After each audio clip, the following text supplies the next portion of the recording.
Welcome to the Professional Women's Wellness Podcast.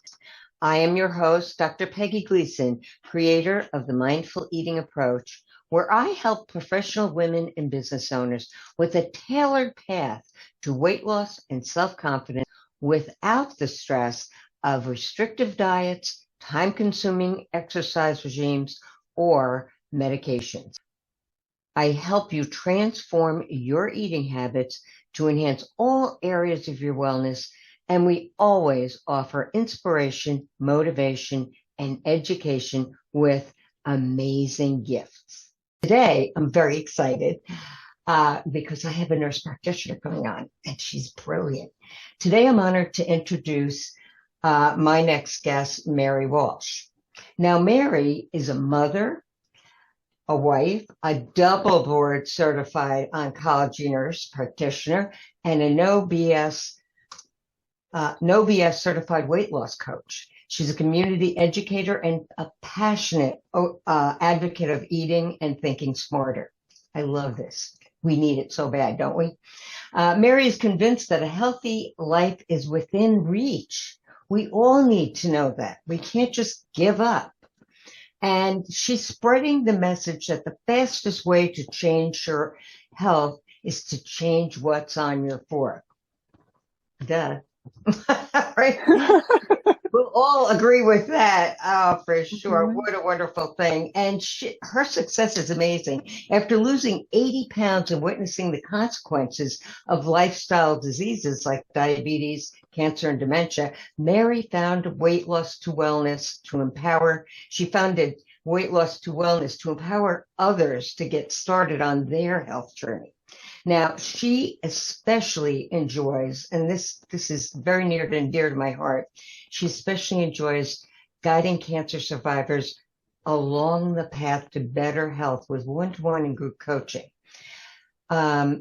So, Mary, I know you deal with so many different things, but what really stood out to me when I read your bio was the connection to how lifestyle choices are connected to cancer risk and, of course, obesity. So I would love for you to, elaborate on that. But what I'm going to ask you first is, how did you get into this? You've been a nurse. You've been an oncology nurse, a nurse practitioner, for goodness sakes. You have everything. Yeah. Oh, so I'm so excited to be here. Thank you for having me, first of all. And yeah, life leads you where you are to go. I truly believe that. And honestly, I was in the struggle myself. So I think when you're in that struggle or mess and you get out of it, then your message is to help others. So back in 2016, 2018, I had put on a bunch of weight. Being a yo-yo dieter most of my life, it was very frustrating because I felt like I was smart, I was professional, I was educated, I knew all about health, yet here I was dealing with weight. And as my mom was dealing with dementia, I didn't realize it, but I was stuffing my emotions with food. And by the time she passed away, I was like stage 2 obesity. My BMI was 37 or 38. I couldn't button my lab coat around my hips. I felt like such a hypocrite telling patients to get healthy, and they're looking at me like, well, what about you? And I had a young child. I'm an older mother. So I had turned 50 and thought I would lose weight, and I hadn't. And I was very much, I would say, in despair. I didn't realize it. I was reading books and getting knowledge.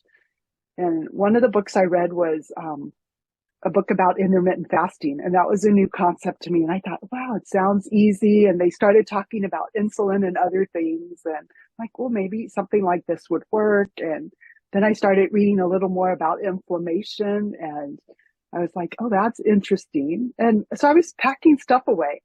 And then I ended up going to a medical education conference for oncology nurses. And one of the speakers, Ann Katz, had a book called Obesity and Cancer. And she was the first speaker. And I sat in that audience and I'm like, well, I wonder what she has to say about this.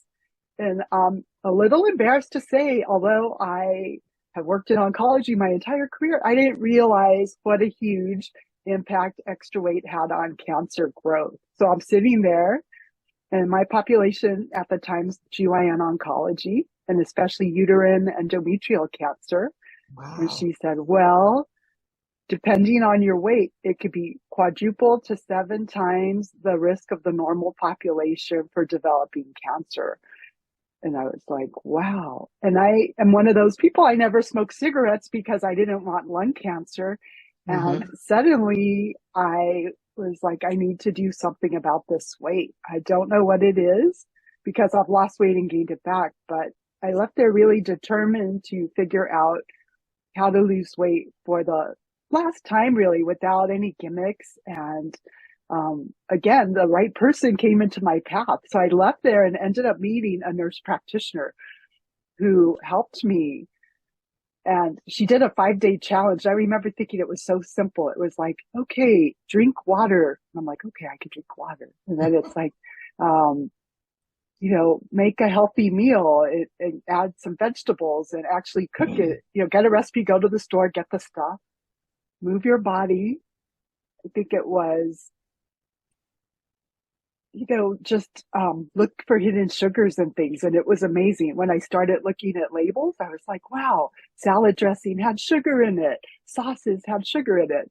And at the end, there was an opportunity to get on the phone, and I hired her, and she was talking about gut health. And I didn't know much about that either. And once she talked to me, it was not only the food, but everything. I think as a busy professional where you're managing a career and a family, she knew right away that I barely made my list. I was caring for my patients, caring for my son, caring for my husband and my pets. And she said, where are you on your list?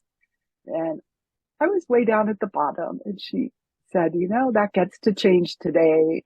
And a lot of it was very simple. She thought, what do you do? Do you bring a lunch to work? And I'm like, well, no, I hope I get to the dining room to pick up something, but often that doesn't happen. And I don't know if you've ever been in a medical office or a infusion center where I work, but grateful patients are always bringing in donuts and bagels, or someone's having a birthday or a potluck. But unfortunately, most of these things are not healthy, and that's what I would be eating. So going for the pizza or the bagel or the donut, and nothing with nutrients. So she's all like, guess what? You get to start bringing your food. And it was more food than I ate usually, but it was protein rich food, nutrient dense food, lots of healthy vegetables. And as I got off all the processed food and sugar, my energy soared. The pounds really melted off easily, and I felt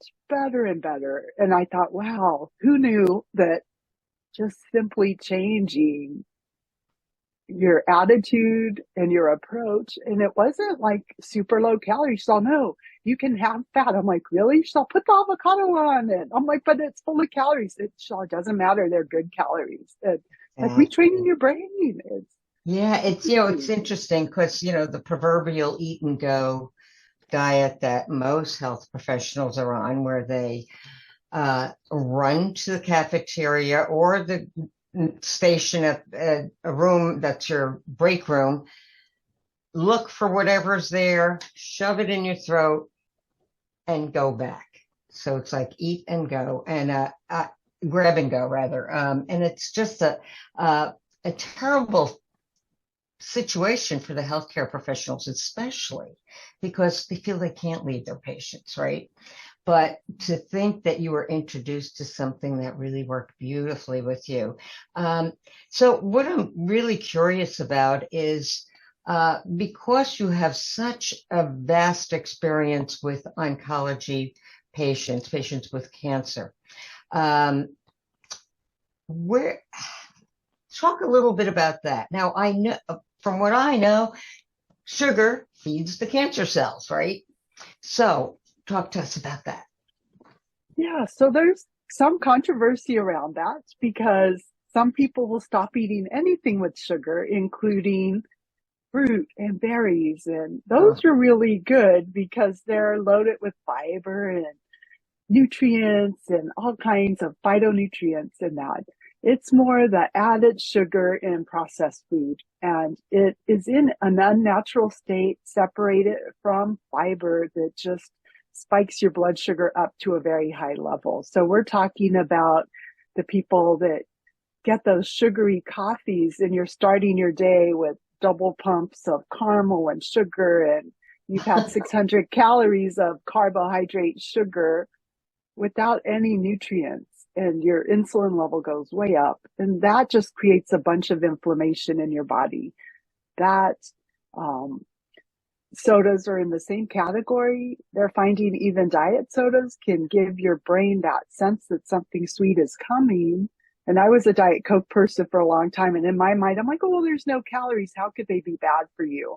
Well, your brain's getting that signal that something sweet is coming. And when there's no calories attached to it, it makes you crave other things. So then you're going for the Snicker bar or the donut or these very easy processed carbs that cause inflammation, that don't have fiber, that really can fuel your body. And part of the issue with the sugar is that it leads to fat. And I Hmm. think ultimately it's the fat that can lead to cancer growth, because when you have extra fat, especially in women, that's a place where you have extra estrogen. And the fat isn't just hanging there being a muffin top, it's an endocrine organ. So you start getting more estrogen floating through, stimulating things like uterine cancer, breast Hmm. cancer. And it starts with sugar, though. If you eat more sugar than your body can store in the muscles, or in Yes. the liver, it Oh my converts that goodness. sugar to fat, and people don't know that. So it's not the sugar, it's more that the sugar becomes fat, and the fat creates hormones that drive the cancer. So interesting. Wow. And are there certain types of cancer, or is it all cancers that this affects? Well, there's 13 that are really driven by obesity. Some of the very common ones, like breast cancer, uterine cancer, colon cancer, pancreas cancer, some lymphomas. So across the board, Okay. maintaining a healthy diet and getting to a healthy weight can lower the risk for cancer. The thought is that we can decrease our risk of cancer by half with lifestyle, which includes getting a healthy weight, moving your body, not smoking, wearing sunscreen. And it would be my goal that I stop seeing people. Vaccination too. We've seen a big drop in cervical cancer with the HPV vaccine, and Wow. See that? one of those things that, it's a little controversial and not everyone buys into it, but it saves lives. In general, what do you normally recommend women do as far as screening? Because we have so many things we have to screen, and people don't know, well, do you, how often do you have to do this? That type of thing. So where do you fit there? Right. So for colon cancer screening, the age recommendation is 45. To start with, the screening colonoscopy would be the gold standard. But if you don't do that, do at least a stool test looking for blood. This is the one screening test that can actually prevent a cancer, because if they see a polyp and remove it, that can lower the risk of cancer ever developing. But you don't know if you have a polyp until you go looking for it. So I know it's not the most fun thing, but hey, it's a day or two and you might lose a few pounds in the prep. So, well worth it. And the age of the screening recommendation has gone down. It used to be 50, now it's 45. What we're seeing is cancers are starting at a younger age. And I truly believe it's our food supply and the obesity in this country. Same with breast cancer. When I first started out, it was rare to see breast cancer prior to the age of 50. Now there's a lot of ladies that are sadly seeing us shortly after childbirth in their 30s, 40s. So breast cancer screening, I believe, starts around age 40, mammogram yearly, unless you're told to do it every 2 years. Some people are in different studies where they might. Same with cervical cancer screening, getting a pap smear. And anytime, once you have not had a period and you're in menopause, any postmenopausal bleeding is abnormal, even if it's a spot. If you've not had a period for a year and you're suddenly bleeding, run to your doctor, because that could be an early endometrial cancer and you do not want to ignore that. And that's certainly something that if it's caught early, you could be cured with surgery. And if it's something we ignore, which often is busy women, you're like, oh, it was only a little spotting, it stopped, I'm just not going to go back. Then Yeah, I'm busy. I'll do it later. yes, then it Oh, could be a it's so much bigger difficult. problem. So Yes, pay yes. attention, ladies. If your body's telling you something, don't So ignore it. what's the first step when someone comes to you? Is it because they're at risk for cancer or they already have it? Or is it just people with obesity? How do you start to figure that out? Right. So I work with a variety of people. You do. Really, there's several ways.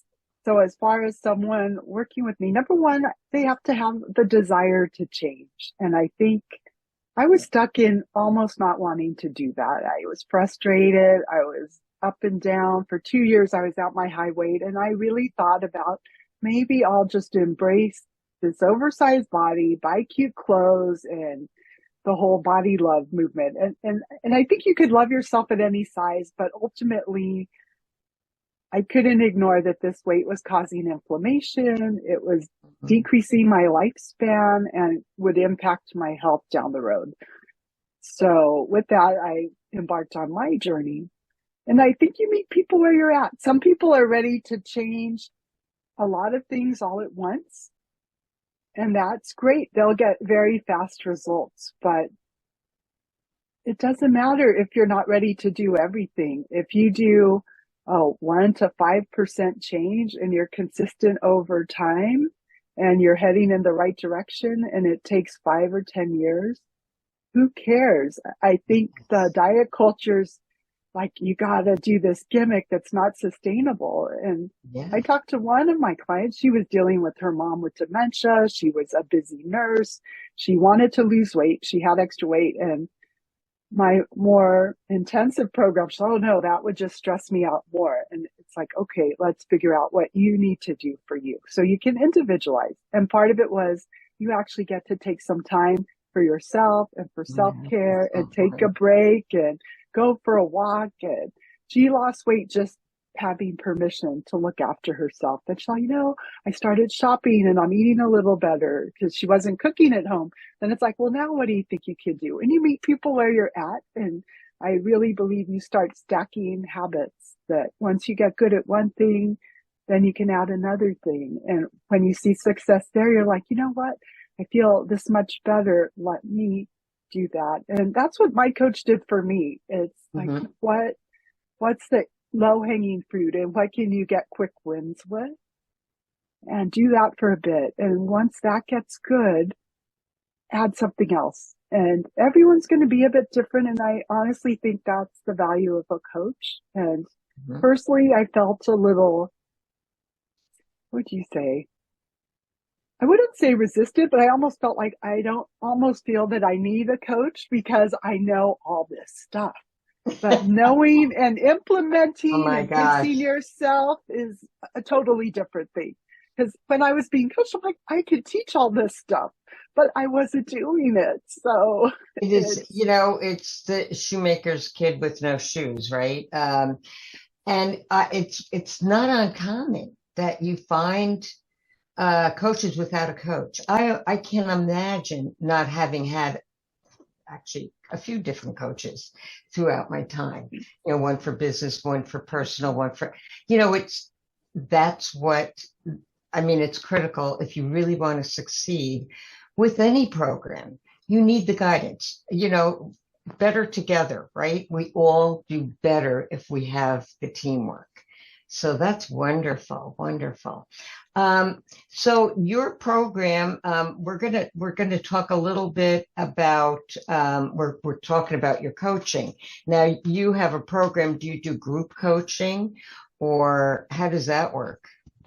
yeah. So I have a group program and it everyone together kind of goes through a metabolic reset for a short 6 weeks. We take away a lot of the foods that can cause Um, irritation and inflammation in the body. So it's really a gut healing program that often gets amazing results. So for a mhm, temporary time, you go off things like gluten, dairy, mhm, alcohol, added sugar, and you're eating a very clean, nutrient-rich diet of healthy proteins, lots of vegetables, fruit for dessert.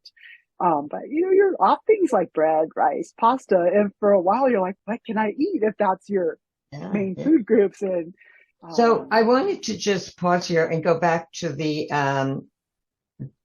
connection to cancer, obesity and cancer. Have you felt that more people that had obesity, I mean, that more cancer patients had suffered from obesity, or is that just not? Because yeah, some people say, well, if I have cancer, I'm a rail, I lose so much weight and all that yeah, stuff.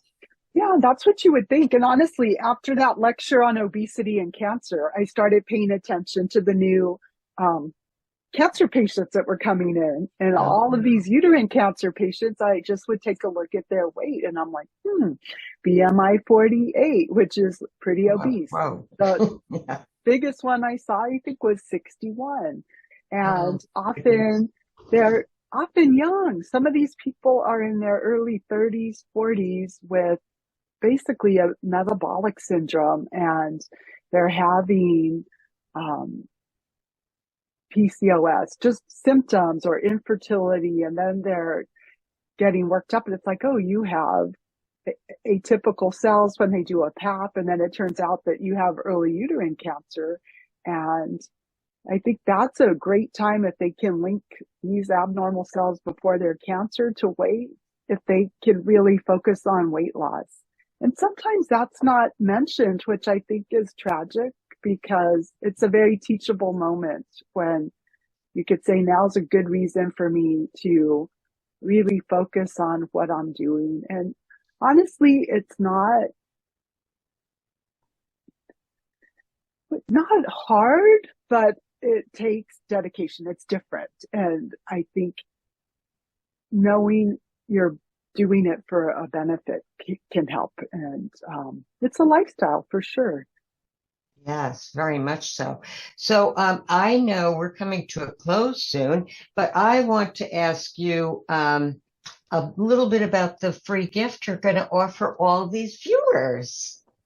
Yeah, so it's a quick start guide to decrease inflammation easily, and it has 6 steps that I reminder to do things like get enough sleep, move your body, drink water. So I hope Sure. you find it very helpful. It's um, those simple things that we don't always do. So it's a good reminder. You could pick one, you could do them all, and it will definitely help you get healthier, less inflamed, and with less inflammation, your cells are happier and you lower cancer risk. Weight comes off easily too. So Mary, how do people get in touch with you? I know your contact is going to be in the notes with the podcast, but what's the best way? Email, phone, Email's the go on your best, site? probably. Okay, Yeah, okay. phone's fine too. They can certainly just text And me. I'm you have a very open. website that we're going to include? Website, yes, Okay, yes, great, yeah, great. and that's weightlosstowellness.org. So, Perfect. Well, thank you so much. I so appreciate this wisdom and that brilliant mind of yours to share with this audience today. People are going to really have a good, just listening to the importance of eating healthy. What an incredible thing to help you not only ward off cancer or maybe heal from cancer or whatever, just be aware that if you don't eat healthy, something's anything can come up. So please listen to Mary. She's amazing, and I thank you for being at this podcast today. Thank you. thank you for having me. Thanks for listening and supporting the Professional Women's Wellness Podcast. If you would like to attend training sessions by our amazing podcast guests and have a chance to connect, join the Professional Women's Wellness newsletter. For more details and to sign up, scan the QR code or click the link in the description.